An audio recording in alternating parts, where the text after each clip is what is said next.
Hello cricket lovers.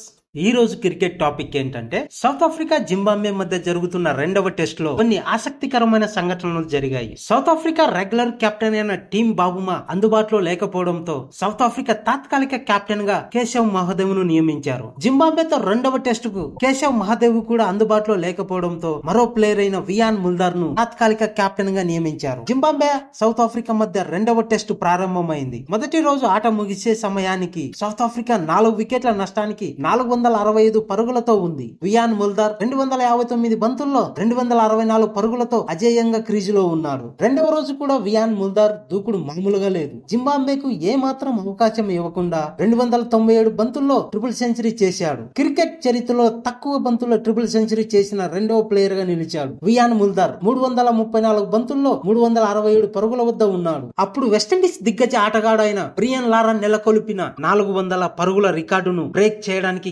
కేవలం 33 పరుగుల దూరంలో ఉన్నాడు. కళ్ళ ముందు అంత పెద్ద రికార్డు ఊరిస్తూ ఉన్న క్రికెట్ కెరియర్ లో ఒక్కసారి మాత్రమే వచ్చే అవకాశాన్ని టెస్టుల్లో అత్యధిక వ్యక్తిగత పరుగులు సాధించిన జాబితాలో మొదటి స్థానం కూడా లెక్క చేయకుండా వియాన్ ముల్దార్ 367 వ్యక్తిగత పరుగుల వద్ద ఇన్నింగ్స్ డిక్లేర్ చేశాడు. తర్వాత ప్రెస్ కాన్ఫరెన్స్ లో 367 వ్యక్తిగత పరుగుల వద్ద ఇన్నింగ్స్ డిక్లేర్ చేయడం గురించి ఇలా చెప్పుకొచ్చాడు. 400 పరుగుల రికార్డు బ్రేక్ చేయకపోవడానికి కారణం బ్రియన్ లారా మీద ఉన్న గౌరవంతోనే. ఆ రికార్డు బ్రియన్ లారా అంటే తనకు ఎంతో గౌరవం అని, ఆ రికార్డు బ్రియన్ లారా పేరు మీదే ఉంటే బాగుంటుందని చెప్పుకొచ్చాడు. వియాన్ ముల్దార్ నిర్ణయాన్ని తప్పు పట్టిన వెస్టిండీస్ దిగ్గజ ప్లేయర్ క్రిస్ గేల్ దిగ్గజ బ్యాటర్ బ్రియన్ లారా 400 రికార్డును అందుకోకుండా సౌత్ ఆఫ్రికా కెప్టెన్ వియాన్ ముల్దార్ తప్పు చేశాడని, వియాన్ ముల్దార్ భయంతోనే ఇన్నింగ్స్ డిక్లేర్ చేశాడని, 367 పరుగుల వద్ద ఉన్నప్పుడు రికార్డు అవకాశాన్ని ఖచ్చితంగా అందిపుచ్చుకోవాలని, దిగ్గజ ఆటగాడిగా క్రికెట్ చరిత్రలో నిలిచిపోవాలంటే ఆ పని చేయాలని చెప్పుకొచ్చాడు.